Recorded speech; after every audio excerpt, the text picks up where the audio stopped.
Alors, Monsieur Leclerc, comme on l'a dit, vous êtes ici pour exprimer votre opinion. La commission, mais pour le bénéfice de ceux qui nous écoutent, vous avez également transmis un texte et la commission a pris connaissance de votre document. Néanmoins, c'est bon de en tout cas, d'en reprendre les grands thèmes pour que tout le monde sache exactement quel est votre point de vue. Et le moment est à vous. Je vous donne la parole. Parfait. Tout va bien pour le micro, c'est bon? OK. Pour le bénéfice des gens qui sont dans la salle, je vais vous lire dans l'intégralité, puis après ça, j'apporterai des précisions, des commentaires. Moi, j'habite au 790 Antle à Greenfield Park. C'est dans le nouveau Greenfield Park. Plus tellement nouveau, là, mais on l'a toujours appelé comme ça. Moi, je suis arrivé à Greenfield Park, j'avais 1 an. J'ai 55 ans aujourd'hui. J'ai pratiquement toujours habité à Greenfield. Bon, j'aimerais vous partager, dans le cadre de la consultation publique sur les feux extérieurs, une expérience que j'ai vécue et que j'ai partagée l'été dernier avec les élus de mon arrondissement et de la ville de Longueuil. Je leur écrivais avec un cri du cœur pour que les élus entendent raison pour légiférer contre les feux extérieurs l'été. Cette prise de position est attendue avec impatience pour éviter des conflits, tensions et discordes inutiles entre voisins. Je vous apporte au 3 juillet de l'été dernier. J'étais bien dehors l'après-midi à profiter de ma dernière journée de vacances avant de reprendre le travail le lendemain. J'étais étendu dans mon hamac dans ma cour. J'avais étendu une lessive sur la corde à linge pour profiter du beau temps et du vent pour faire sécher ma lessive dehors, également pour économiser un peu d'électricité dans le but de faire ma part et faire une économie d'énergie. Je vais par la suite vous parler de mes problèmes de santé reliés à l'asthme. Le moment paisible a cependant été perturbé par un voisin de cour arrière sur la rue Philp qui a décidé d'allumer un feu pour brûler des branches qui lui restaient dans sa cour suite à de l'élagage d'arbres qui avait eu lieu sur son terrain. Le vent a fait virevolter la fumée dans tout le voisinage. Ma lessive sentait maintenant la fumée. Au lieu d'avoir une odeur fraîche et plaisante, l'économie d'énergie souhaitée est éliminée car cette lessive doit maintenant être relavée. J'ai demandé poliment au voisin d'éteindre son feu en lui expliquant comment j'étais incommodé par toute cette fumée et que la ville organisait des collectes de branches. Malheureusement, il s'est senti attaqué car il avait lu que les feux étaient maintenant permis en attendant la consultation publique. Le débat a continué dans le calme. À mon avis, de permettre les feux extérieurs dans des secteurs si densément peuplés est une grave erreur. Nous ne sommes pas en campagne avec d'immenses terrains où les voisins sont suffisamment loin pour ne pas être incommodés par la fumée, là. Moi, mon terrain, c'est 435 mètres carrés. Puis les autres terrains du secteur sont sensiblement pareils. La proximité fait en sorte qu'un voisin décide d'allumer un feu la nuit. Un feu nuit à une bonne partie du voisinage qui sera incommodé par cette fumée en fonction de la force et de la direction du vent, qui est un autre impondérable. Donc, lorsque un feu est allumé dans le voisinage, je dois fermer mes fenêtres pour ne pas être incommodé par cette fumée. Autre question, la question climatique est-elle une préoccupation aussi? La qualité de l'air, elle, est-elle une préoccupation aussi? Je ne sais pas pour vous, mais c'est des préoccupations pour moi. Moi, j'ai converti mon système de chauffage du mazout à l'électricité au début des années 2000 à cause de la nuisance là, du système de chauffage au mazout là, sur l'environnement et de la prévisibilité des augmentations de coûts, évidemment. Là, je ne rentrerai pas dans ce débat-là. Nous avons effectué des rénovations importantes chez nous, portes et fenêtres, isolation, rehausser les toits pour consommer le moins d'énergie possible. Bien que nous avons un poêle à combustion lourde dans notre résidence, nous l'utilisons que pendant les périodes de grand froid, et ce, quand il n'y a pas d'avertissement de smog en vigueur dans la région. Et nous brûlons majoritairement des bûches baies écologiques qui ont été produites à partir de brins de sciage suite à la transformation du bois d'œuvre. Encore un choix plus écologique fait pour ne pas couper inutilement des arbres. Toutes ces initiatives pour prendre en compte le bien collectif au détriment de mon confort personnel, je crois bien que nous faisons notre part pour limiter notre impact de notre présence sur la planète. Je sais que pendant la dernière campagne électorale municipale, certains candidats ont adopté la cause des feux extérieurs parmi leurs dossiers forts, dont un conseiller qui habite à 2 maisons de moi-même qui a été élu. Malaisant.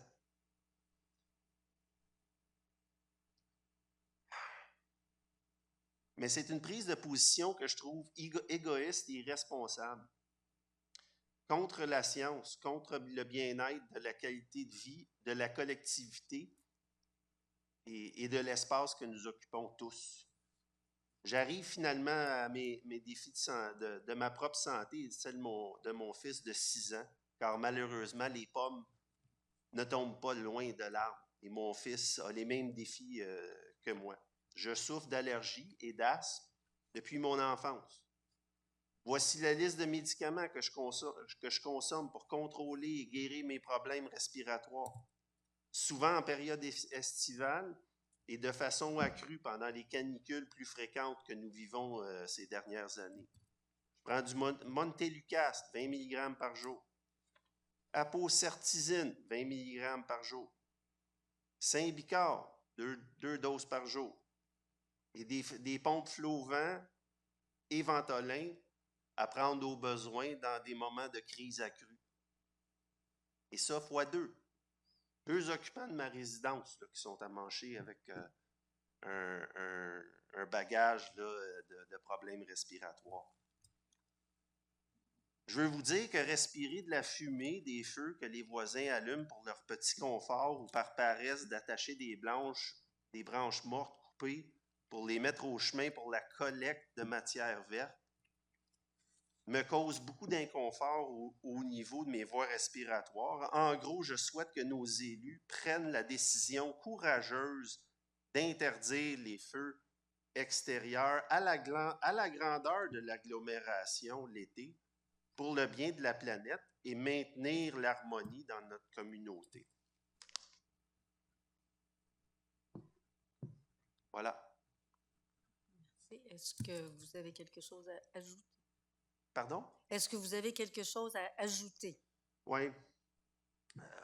Je ne viendrai pas vous bombarder de statistiques et d'opinions d'experts en la matière, là, mais je pense que l'intervenante qui est avant moi a fait un bon travail de ça. Là.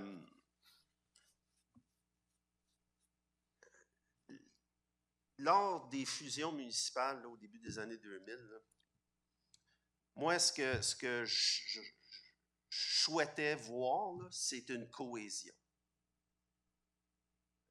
une uniformité, une efficacité dans les façons de faire.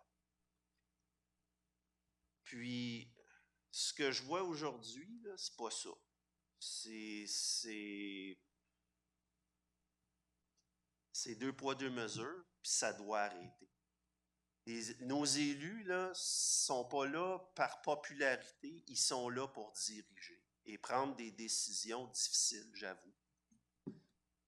C'est pas un concours de popularité être maire ou mairesse ou échevin ou conseiller d'arrondissement. Là. Ça vient avec des responsabilités. La bonne chose à faire, à mon avis, là, c'est de considérer le bien collectif, la science, comme la dame avant moi l'a si bien dit, là, pourquoi ça serait bon pour l'arrondissement du Vieux-Longueuil, puis que ça serait pas bon pour Saint-Hubert et Greenfield Park. C'est complètement absurde. C'est une absurdité. Merci. Alors, je passe la parole à mon collègue Oui, merci, Jean Madame la Paré. Présidente. Monsieur Leclerc, écoutez, vous aussi, vous avez commencé d'une certaine manière avec une anecdote. Alors, même si on essaye de monter en épingle, de mettre plus de relief qu'il faut aux anecdotes, souvent elles servent de point de départ. Alors, je vous pose la question, vous avez décrit l'anecdote particulière dont vous nous avez parlé comme étant un feu pour brûler des branches résiduelles. Oui. Donc, dois-je comprendre que ce n'était pas un feu qui était fait à l'intérieur d'une structure? Non. Pouvez-vous nous le décrire un peu mieux, le feu de branche en question? Ben, c'est un feu qui avait allumé dans sa cour, dans un espace dans le milieu de sa cour, où est-ce que, je ne sais pas s'il avait l'habitude de brûler des choses à cet endroit-là, mais il a allumé ça au plein milieu de sa cour. Okay. Est-ce que, selon votre expérience, ça arrive de façon récurrente, plus ou moins fréquente, ce genre de feu? Pas chez ce voisin-là, mais chez un certain conseiller municipal, oui. Peut-être qu'on peut éviter de personnaliser, mais Oui. ce à quoi je vais en venir, c'est qu'en fait, c'est une situation qui, dans certains cas, peut motiver une personne à faire appel soit aux pompiers ou autrement pour constater la situation. Ouais, vous comprendrez que, quoique l'événement en question était exceptionnel chez ce voisin-là, lui, il avait un objectif, c'était de débarrasser de ses branches. Là, on est rentré dans le débat là, que c'est-tu approprié, c'est-tu pas approprié, c'est-tu permis, c'est-tu pas permis. J'ai fait valoir mon point par rapport à la densité du secteur, le vent, ma lessive, que c'était peut-être pas la chose la plus brillante à faire cette journée-là, là, d'allumer un feu de branche. Là. Puis un malaise s'est installé entre moi et ce voisin-là. Là. Quand on marche dans la rue, ben on est malaisé maintenant là, à cause de ce conflit-là. Ce que je vous entends dire, c'est que vous avez aussi à l'esprit la question des relations entre de bon voisinage. Tout à fait. D'accord. Votre deuxième, j'associe donc votre préoccupation qui est à la fois une combinaison de nuisances et d'inconvénients pour la santé, oui. Peut-être en accentuant l'aspect santé à cause de la situation personnelle dont vous nous avez parlé. Vous parlez de votre terrain de 435 mètres carrés. Si je retombe dans les vieilles mesures, on parle de 5000 pieds carrés, plus ou moins, quelque chose comme ça. Donc, c'est un terrain urbain d'une certaine taille. Est-ce que c'est un terrain qui est sensiblement une grandeur courante ça, dans votre secteur de Greenfield Park? Absolument. C'est sûr que dans le vieux Greenfield Park, les terrains sont plus grands là, parce que les lotissements n'étaient pas faits de la même façon à l'époque. Mais dans le nouveau Greenfield Park, c'est entre 4500 et 5000 pieds carrés, là, si vous voulez, là, comme dimension de terrain. Là. C'est le standard. Là. Et c'est des maisons unifamiliales ou? Bungalow unifamilial. D'accord. J'aborde le deuxième aspect qui est celui de l'environnement là-dessus, parce que vous l'avez élargi en le mettant en relation avec d'autres aspects.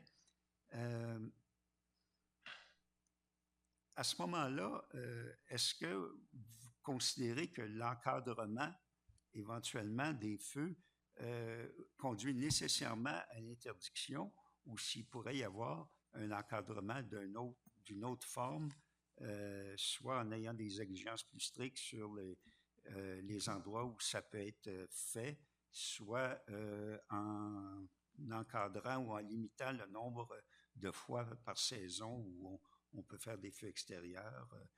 Je pense tout haut, là, je ne veux pas nécessairement vous amener sur des pistes spécifiques. Peut-être que vous avez réfléchi à la question dans la mesure où vous avez vécu la situation.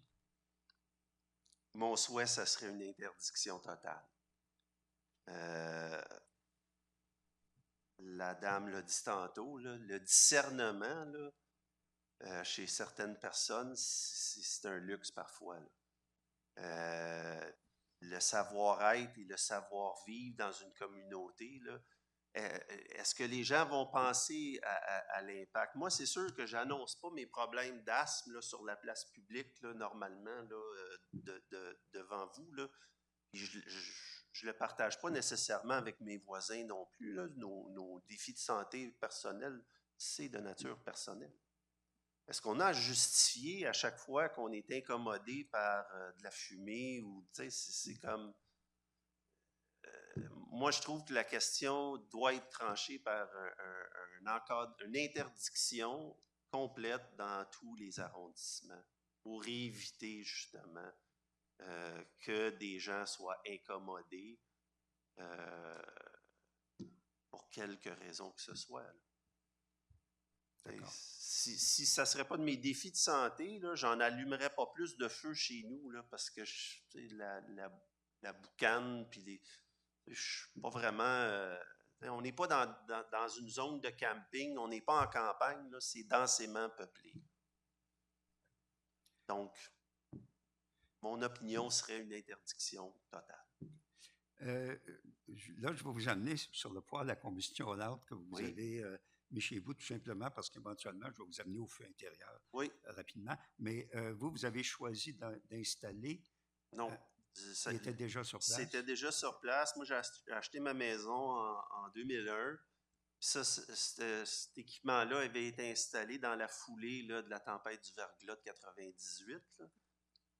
C'était une installation, une très bonne installation avec un très bon équipement performant. J'ai même un catalyseur dessus. Avec, comme j'ai décrit dans mon témoignage, là, j'achète une palette là, de bûches B d'une entreprise Écolo-Bûche à Bromont. C'est un produit résiduel là, du bois d'œuvre. Là, donc, c'est une revalorisation là, du brin de scie qui fait en sorte que on coupe pas d'autres arbres inutilement. Est-ce que vous savez par hasard si ce poêle à combustion lente-là, tel que vous le caractérisez, répondrait aux normes d'aujourd'hui pour un foyer intérieur?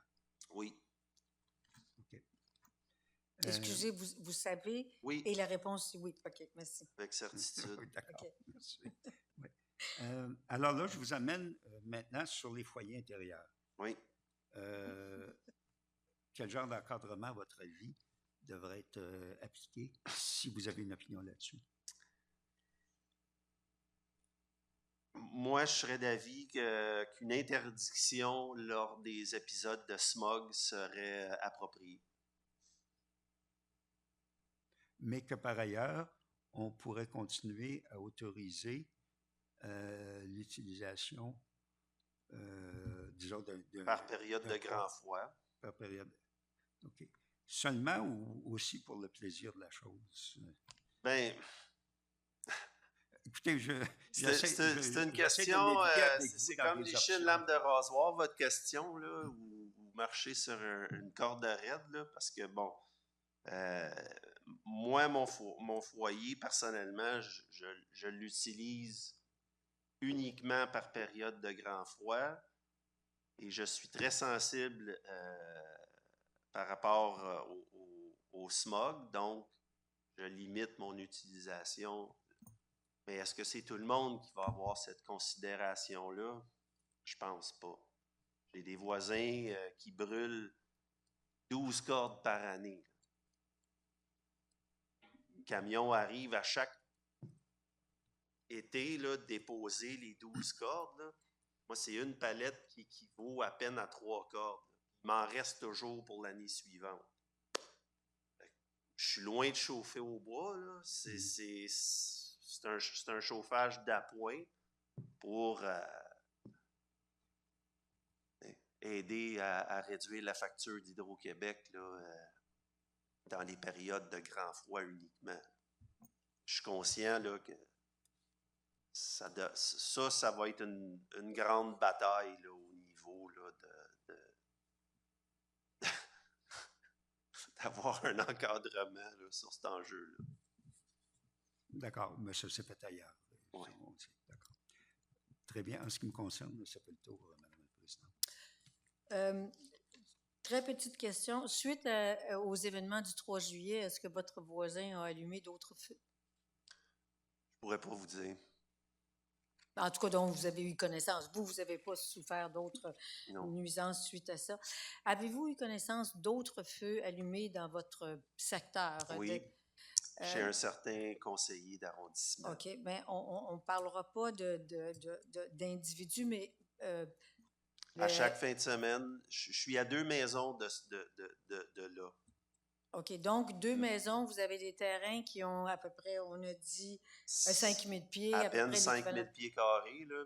Puis... Alors, c'est à peu près, c'est quoi? C'est 50 pieds de façade. Fait qu'on est à... Ce que je suis en train de déterminer, c'est que vous Oui. avez connaissance de feux qui seraient allumés, si on veut, à 300 pieds de chez vous. Vous n'auriez connaissance. À chaque fin de semaine. OK. Et puis, ça peut être là pour rapport, mais vous dites que vous brûlez une palette, donc 3 cordes de bois par année. Parce que je brûle pas de bois. Est-ce que c'est indiscret de vous demander combien ça peut coûter, ça? Environ 500 $. 500 $ pour 3 palettes? Oui, Okay. pour une palette. Pour une palette, pardon. Oui. Pour 3 cordes, OK. Alors, on est entre 150 et 200 $ la corde. Oui. OK. Après ça, OK, je vous remercie beaucoup. Vous avez eu de bons échanges et le temps file. Alors, d'abord, merci d'avoir pris la peine de coucher vos idées sur papier. C'était bien organisé et bien rendu. Et merci de vous être déplacé ce soir et d'avoir partagé avec vos concitoyens et certainement contribué à sensibiliser les citoyens aux souffrances que tout cela peut vous occasionner. Plaisir. Merci.